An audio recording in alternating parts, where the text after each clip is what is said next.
Hello people, I welcome you all to our very own channel study with ease. आज मैं history का जो हम लोगों ने सीरीज़ स्टार्ट की थी पीटी एग्ज़ाम के लिए, उसका नेक्स्ट वीडियो आज होने वाला है जैनिज़्म मतलब कि जैन धर्म के बारे में। इसके पहले वाले वीडियो में हम लोगों ने डिस्कस किया था बौद्ध धर्म के बारे में, और बौद्ध धर्म में बेसिकली हम लोगों ने क्या डिस्कस किया था, महात्मा बुद्ध के बारे में डिस्कशन हुआ था हमारा। तो आज वाले वीडियो में हम लोग जैनिज़्म और जैनिज़्म के वास्तविक संस्थापक रियल इस्टेब्लिशर जो कि हैं महावीर स्वामी, उनके बारे में डिस्कस करने जा रहे हैं। और उनके बारे में सभी इम्पॉर्टेंट चीज़ें, जैसे कि उनको एनलाइटमेंट कहाँ हुआ और उन्होंने गृह त्याग कितने उम्र में किया था, और वैसे ही सारी की सारी चीज़ें हम लोग डिस्कस करेंगे इम्पॉर्टेंट इनके बारे में। तो चलिए स्टार्ट करते हैं। तो देखिए, अब जैन धर्म में हमको 24 गुरुओं के बारे में पता चलता है। ठीक है, 24 धर्म गुरुओं के बारे में हमें ज्ञान मतलब पता चलता है। कहाँ? जैनिज़्म में, जिनको हम तीर्थंकर कहते हैं। 24 तीर्थंकर कहते हैं। अब तीर्थंकर क्या होता है? तो तीर्थंकर उनको कहते हैं, मतलब जैसे 24 तीर्थंकर हैं तो कोई ये कहता है कि जैनिज़्म मैंने इस्टेब्लिश किया है, ठीक है, तो कोई कहता है कि मैंने इस्टेब्लिश किया है। तो एक तरीके से हम तीर्थंकर को और कुछ नहीं तो इस्टेब्लिशर बोलेंगे कि तो और ठीक है, समझ में आ गया तीर्थंकर हम किसे कहते हैं। तो अब 24 तीर्थंकरों के बारे में जानकारी तो हमको मिलती है जैनिज़्म में, लेकिन जो 24वें सबसे आखिरी तीर्थंकर हैं महावीर स्वामी, क्या नाम है? महावीर स्वामी, उन्हीं को हम वास्तविक संस्थापक के रूप में जानते हैं। किसके रूप में? रियल इस्टेब्लिशर के रूप में हम लोग मानते हैं। किसको? महावीर स्वामी को। ओके, तो बाकी बहुत मतलब 24 के 24 तीर्थंकरों के बारे में तो हमको नहीं जानकारी मिलती है हिस्ट्री में, लेकिन 2-3 ऐसे तीर्थंकर हैं जिनके बारे में हिस्ट्री में मतलब इन्फॉर्मेशन है, और उनके बारे में पढ़ना हमारे लिए इम्पॉर्टेंट है, क्योंकि एग्ज़ाम्स में क्वेश्चंस पुटअप हो जाते हैं उनसे भी। तो आइए हम पहले तीर्थंकर के बारे में पढ़ते हैं। पहले तीर्थंकर, क्योंकि ये पहले थे इस वजह से बहुत ज़्यादा इंपॉर्टेंट है। इनका नाम है ऋषभ देव। एग्जाम में काफ़ी बार पूछा जाता है कि जैनिज़्म के पहले तीर्थंकर का नाम क्या है, डायरेक्ट ऐसे क्वेश्चन पूछते हैं। तो नाम क्या है? ऋषभ देव। इनको 2 अन्य नामों से भी जाना जाता है, आदिनाथ और वृषभनाथ। किन 2 अन्य नामों से जाना जाता है? आदिनाथ और वृषभनाथ। अब नेक्स्ट क्वेश्चन आएगा कि इनके बारे में जानकारी कहाँ है, मतलब किन सोर्सेज से हमें पता चलता है कि पार्श्वनाथ ही पहले वो थे जैन संस्थापक। तो वो हमें जानकारी मिलती है ऋग्वेद से। कहाँ से जानकारी मिलती है? ऋग्वेद से हमें ये पता चलता है कि जो पहले तीर्थंकर थे वो थे ऋषभ देव। अब दूसरे से लेकर के 21वें तीर्थंकरों के बारे में बहुत ज़्यादा कोई सॉलिड एविडेंसेस हमें नहीं मिलते हिस्ट्री में, इस वजह से उनके बारे में पढ़ना इतना इम्पॉर्टेंट नहीं है। तो हम लोग 22nd, 23rd, फिर जो महावीर स्वामी हैं हमारे 24th, उनको पढ़ेंगे। तो देखिए, जो 22nd तीर्थंकर हैं वो, उनका नाम क्या है? अरिष्टनेमी। क्या नाम है? अरिष्टनेमी। और इनके होने की जानकारी भी हमें कहाँ से मिलती है? ऋग्वेद में मिलती है। कहाँ से? ऋग्वेद में। अब देखिए, 23rd जो तीर्थंकर हैं वो भी इम्पॉर्टेंट है। इनका नाम है पार्श्वनाथ। क्या है? पार्श्वनाथ। तो पार्श्वनाथ क्योंकि 23rd है, उनके बाद तो महावीर स्वामी ही आ गए थे। तो जो पार्श्वनाथ हैं उनके बारे में भी हम कुछ बेसिक और बहुत ही इम्पॉर्टेंट इन्फॉर्मेशन जान लेते हैं। तो देखिए, जो पार्श्वनाथ थे उनका जन्म कहाँ हुआ था? उनका जन्म हुआ था काशी, वाराणसी में। इनके पिता का नाम था अश्वसेन, जो कि काशी के राजा थे। ठीक है, काशी के राजा थे। कौन? अश्वसेन, जो कि पार्श्वनाथ जी के पिता थे। अब इनको ज्ञान प्राप्ति कब हुई? ज्ञान प्राप्ति कहाँ हुई? तो इनको ज्ञान प्राप्ति हुई सम्मेघ पर्वत। कहाँ हुई ज्ञान प्राप्ति? सम्मेघ पर्वत पर इनको ज्ञान प्राप्ति हुई थी। और 30 वर्ष की आयु में इन्होंने ज्ञान प्राप्ति के लिए अपना गृह त्याग किया था। मतलब इनका होम अबेंडनमेंट कब हुआ था? तो 30 वर्ष की आयु में इन्होंने अपना गृह त्याग किया था। अब इन्होंने 4 महाव्रत बताए हैं। क्या बताए हैं? इन्होंने अपने 4 महाव्रत बताए हैं। पहला है सत्य। क्या है? सत्य। दूसरा है अहिंसा। तीसरा है अस्तेय। चौथा है अपरिग्रह। अब सत्य को इंग्लिश में बोलते हैं ट्रूथ, अहिंसा को बोलते हैं नॉन वायलेंस, अस्तेय को बोलते हैं नॉन स्टीलिंग, और अपरिग्रह को बोलते हैं नॉन पोजेशन। क्या बोलते हैं? Non possession. अब देखिए, फिर जब 24वें तीर्थंकर आए जिनका नाम महावीर स्वामी था, उन्होंने इन 4 महाव्रतों में एक और महाव्रत ऐड किया जिसको हम कहते हैं ब्रह्मचर्य। क्या कहते हैं? ब्रह्मचर्य।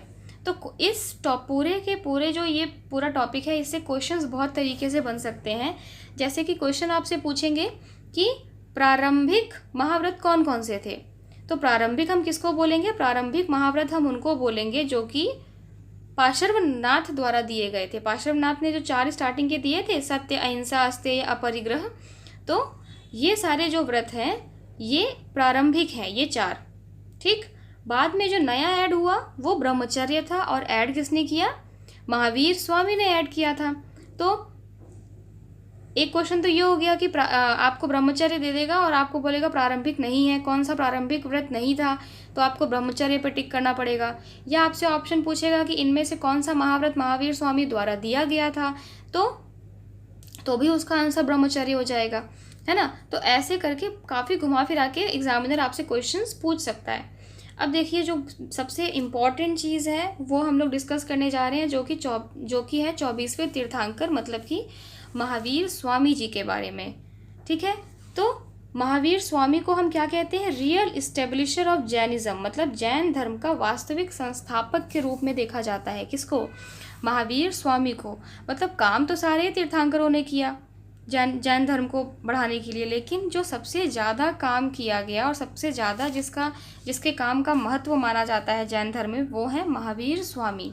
अब देखिए, महावीर स्वामी का जन्म हुआ कहाँ? तो महावीर स्वामी का जन्म हुआ था वैशाली के कुंडग्राम में। कहाँ हुआ था? वैशाली के कुंडग्राम में महावीर स्वामी का जन्म हुआ था। अब अगर मैं यहीं पे आपसे क्वेश्चन पूछूं कि अगर महावीर स्वामी का जन्म वैशाली कुंडग्राम में हुआ था, तो महात्मा बुद्ध का जन्म कहाँ हुआ था?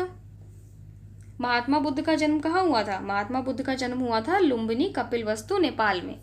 मैं ऐसे आपको मतलब पीछे का रिवाइज भी करा रही हूँ, और आपको इन दोनों में कन्फ्यूजन बहुत होती है, महात्मा बुद्ध और महावीर स्वामी में, कि उनका जन्म कहाँ हुआ था या फिर उनके पिताजी या वंश वगैरह में बहुत ज़्यादा कन्फ्यूजन होती है। इस वजह से आप लोग साथ ही रिवाइज भी करते चलिए। तो महावीर स्वामी का जन्म हुआ था वैशाली के कुंडग्राम में, और इनका चाइल्डहुड नाम क्या था? वर्धमान। चाइल्डहुड नाम क्या था? वर्धमान। और इनके पिता का नाम था सिद्धार्थ, जो कि ज्ञात्रक कुल के थे। किस कुल के थे? ज्ञात्रक कुल के थे। अब इनकी माताजी मतलब मदर जो थी, उनका नाम त्रिशला था, और वो लिच्छवी वंश की थी। किस वंश की थी? लिच्छवी वंश की थी। अब इनकी जो शादी हुई तो वाइफ का नाम था यशोदा। वाइफ का नाम क्या था? यशोदा। यशोदा से ही इनको एक पुत्री हुई जिसका नाम था अणोज्या या फिर प्रियदर्शना। कहीं कहीं किसी किसी किताबों में आपको ये प्रियदर्शना नाम भी मिलता है। तो दोनों नाम आप अपने दिमाग में रखिएगा। पुत्री का नाम क्या था? अणोज्या और प्रियदर्शना। और जो इनके सन इन लॉ थे, मतलब जो इनकी डॉटर थी अणोज्या, उनके हस्बैंड का नाम था जामिल। क्या नाम था? जामिल। और ये इम्पॉर्टेंट इस वजह से भी है ये नाम, क्योंकि बाद में जाके यही first disciple of Mahavir Swami के रूप में जाने जाते हैं। फर्स्ट डिसाइपल मतलब प्रथम शिष्य। प्रथम शिष्य कौन बनते हैं बाद में जाकर के? तो इन्हीं के दामाद मतलब सन इन लॉ जामिल। ठीक है। अब देखो, at the age of 30 years Vardhaman left his home, है ना। जो हमारे महात्मा बुद्ध थे, उन्होंने कितने वर्ष उम्र में अपना घर त्याग किया था? तो उन्होंने तो भाई जब वो 29 वर्ष के थे तब उन्होंने अपना गृह त्याग किया था। और उसी के 1 साल के बाद मतलब 30 वर्ष की आयु में किसने? वर्धमान मतलब कि महावीर स्वामी ने अपना गृह त्याग किया था। ठीक है। अब जब ये गृह त्याग उन्होंने किया, फिर महाज्ञान की प्राप्ति में इधर उधर वो घूमते फिरते रहे। तो फिर उनकी मुलाकात किससे हुई? उनकी मुलाकात हुई मक्खलीपुत्र गोसाल से। ये नाम बहुत इंपॉर्टेंट है, अभी मैं बताऊंगी क्यों। उनकी मुलाकात कहाँ हुई? मक्खलीपुत्र गोसाल से हुई, जो कि उनके शिष्य बन गए, भक्त या फिर शिष्य बन गए।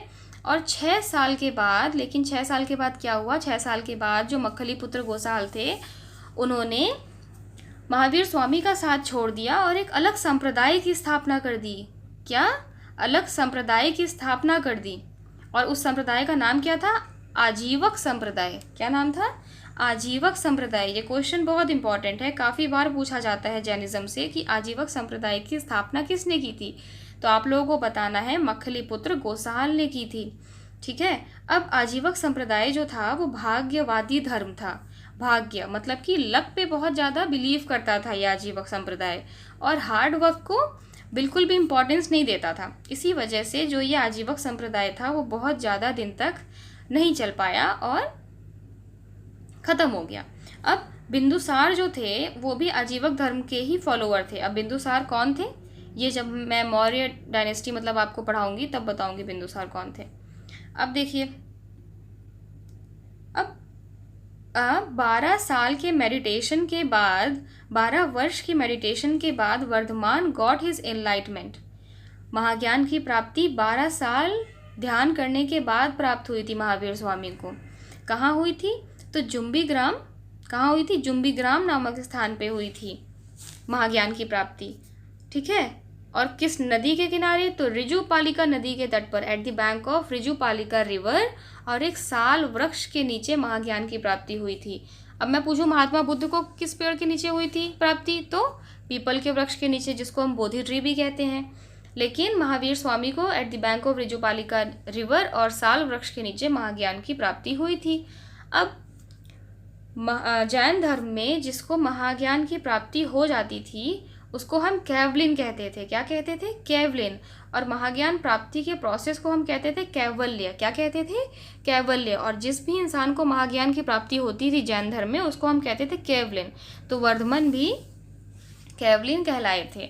अब इन्होंने अपना फर्स्ट इम्प्रीचमेंट मतलब प्रथम उपदेश कहाँ दिया था, प्रथम उपदेश इन्होंने दिया था राजगृह के विपुलांचल पर्वत पर। कहाँ दिया था, राजगृह के विपुलांचल पर्वत पर, at the bank of Barakar river. At the bank of Barakar river he gave his first impeachment. Who, Mahavir Swami gave his first impeachment at the bank of Barakar river near Rajgruhi.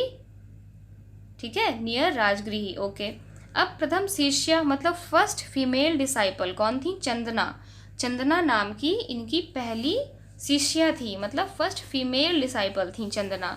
और इनके पहले प्रथम शिष्य मतलब फर्स्ट मेल डिसाइपल कौन थे, तो वो थे जमाली। अभी मैंने डिस्कस किया था जमाली।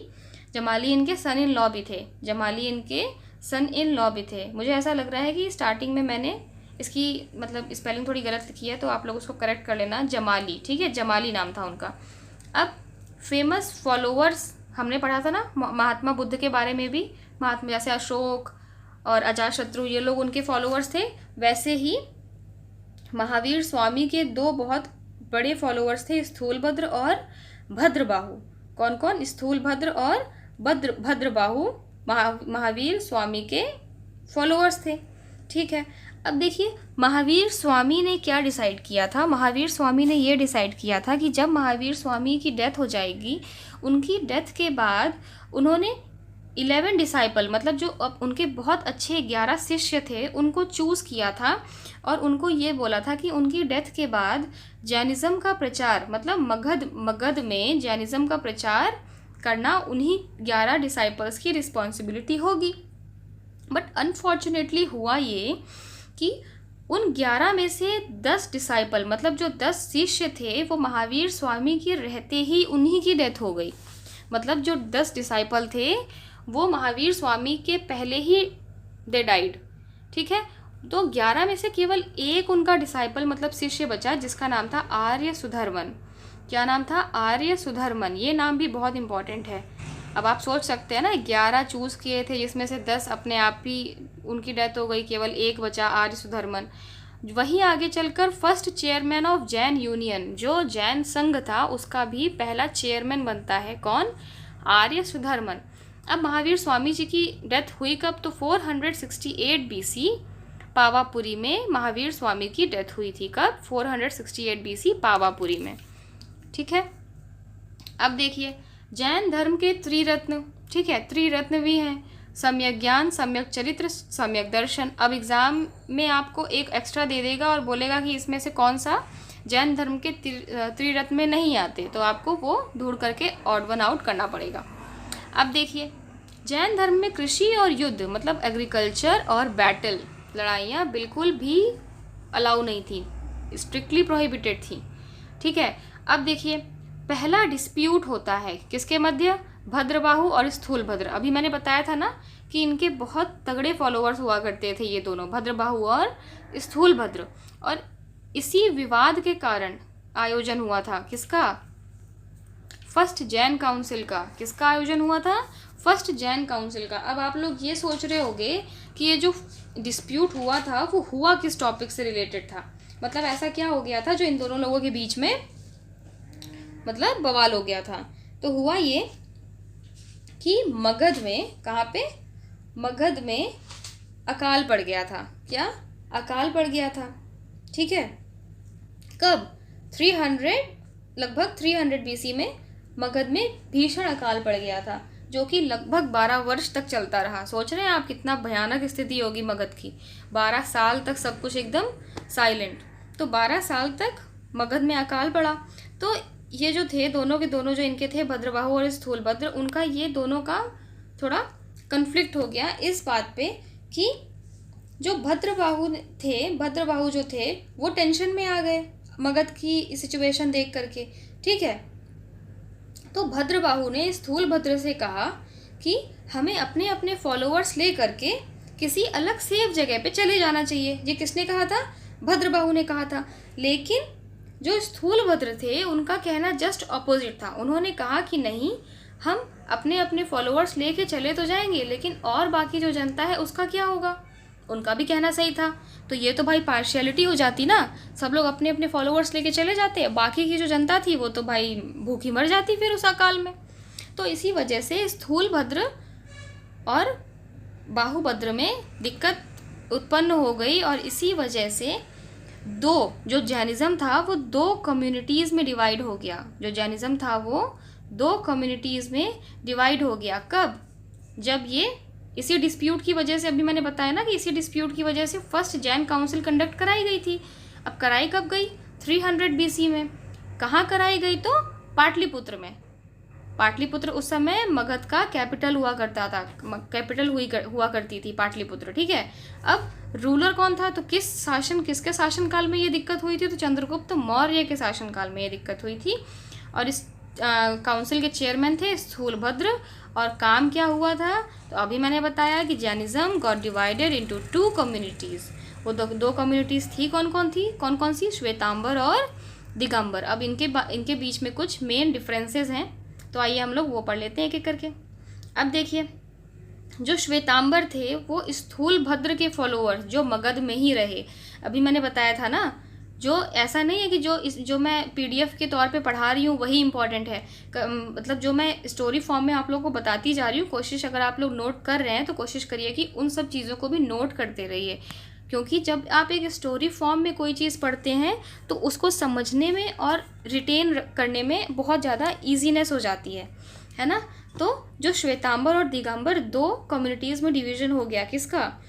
जैनिज़्म का। अब हुआ ये कि जो स्थूलभद्र के फॉलोअर्स थे, स्थूलभद्र कौन था? जो ये कहता था कि हम मगध में ही रहेंगे, हम मगध छोड़ के और कहीं नहीं जाएंगे। तो स्थूलभद्र के फॉलोअर्स भी मगध छोड़ के नहीं गए और वो मगध में ही रह गए।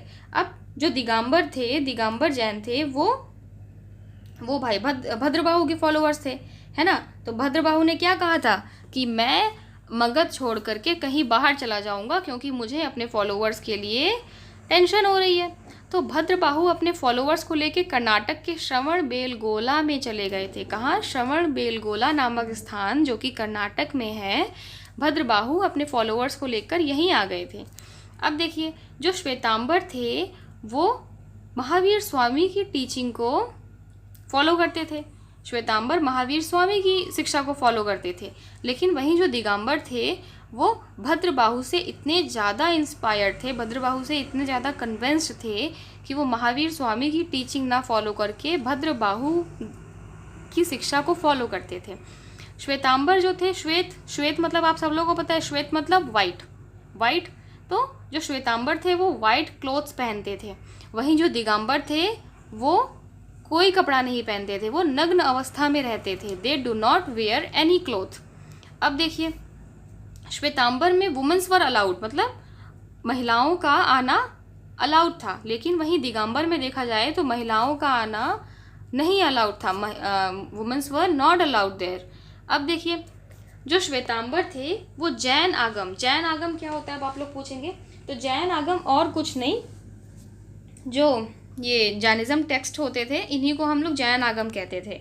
तो ये जो हमारे श्वेतांबर थे वो जैन आगम को एक्सेप्ट करते थे, लेकिन वही जो दिगंबर थे वो जैन आगम मतलब जैन टेक्स्ट को, आगम टेक्स्ट को एक्सेप्ट नहीं करते थे। तो ये हो गया हमारा मेन डिफरेंस श्वेतांबर और दिगंबर के बीच में। ये इंपॉर्टेंट है, आ जाता है कभी कभी एग्ज़ाम में। तो जो भी मैं ऐसे बताती हूँ वो सभी चीज़ें इंपॉर्टेंट रहती हैं। ये समझ लीजिए क्रक्स है। जैनिज़्म है तो बहुत बड़ा, लेकिन उसको बहुत हद तक मैंने शॉर्ट करने की कोशिश की है। तो ईच एंड एवरीथिंग जो कि मैं यहाँ से बोल रही हूँ वो सब चीज़ इंपॉर्टेंट है। तो कोशिश करिए हर चीज़ आप नोट डाउन कर लें। अब सेकेंड जैन काउंसिल हुई थी। सेकेंड जैन काउंसिल कब हुई?